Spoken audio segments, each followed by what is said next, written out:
When she filed suit against her former employer Fox News in the summer of 2016, Anoka native Gretchen Carlson had no idea what her future looked like. The anchorwoman sued the late Roger Ailes, alleging harassment and retaliation. In a really unprecedented move, Fox settled and released a statement saying, quote, "We sincerely regret and apologize for the fact that Gretchen was not treated with the respect and dignity that she and all of our colleagues deserve."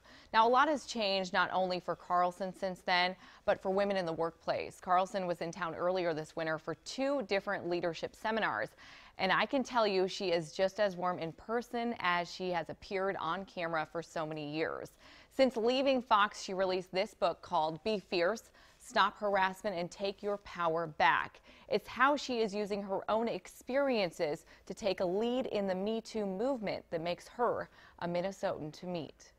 You know, you've seen the headlines. However, the number of women who have come forward to allege sexual harassment in the workplace, whether it be Hollywood, the entertainment industry, or corporate America, is something Gretchen Carlson never anticipated. When I dove off the cliff, there was no hashtag #MeToo. There was no Golden Globe protest, so it was such a lonely experience.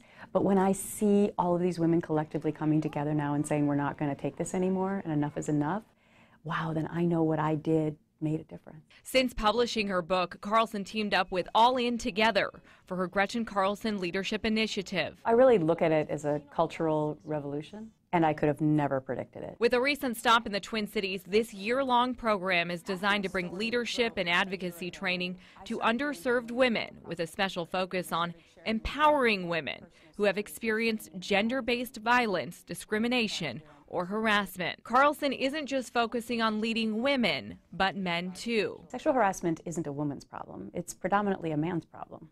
And we need them to help us fix it. The mother of 2 says that needs to start at a young age. It's really important to continue empowering young women, but I actually think it's more important to empower young men. So really, to me, we have to focus on how we raise our sons. Carlson says she believes the tipping point will be when more men find the courage to speak up. You know, when a woman speaks up, she's bossy, and we call the man assertive. And so we need to be very careful about those subtle cues in how we're raising our sons. The Anoka native is convinced her upbringing shaped her strong values.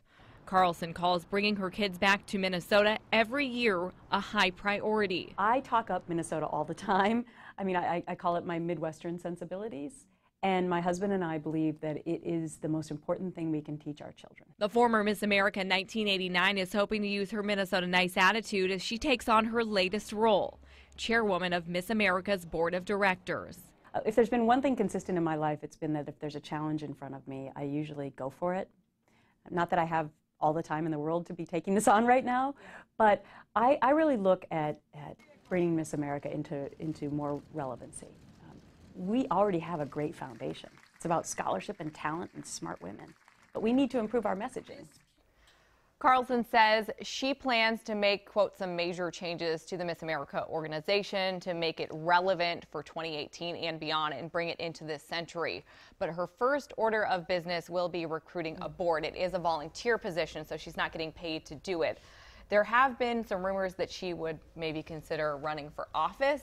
I did ask her about that, and she says I wouldn't rule it out, but it's not something that she's really considering right now or even has any desire to do.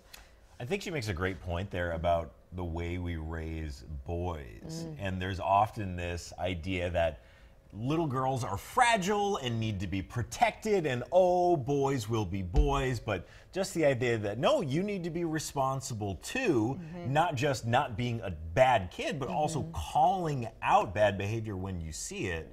I think that's a really good message. Yeah. And she really went back to that a lot during the interview. She talked about how parents need to take leadership in that role, or guardians need to take leadership in that role. And every time I asked her something, that was really the messaging she wanted to get across, that it's very important for young children, young boys especially, that we start at an early age. Have to raise better men. Yeah, absolutely. And she seems so kind and genuine. It was great meeting her, honestly. It was so fun. She actually came in for an interview in studio too, so it was really nice to be able to sit down with her a couple of times throughout the week. And if people are interested in meeting her, she will be not very far away. If you want to make the trip to Des Moines, that is for her leadership tour again, and that's on June 22nd, and that runs through the 24th.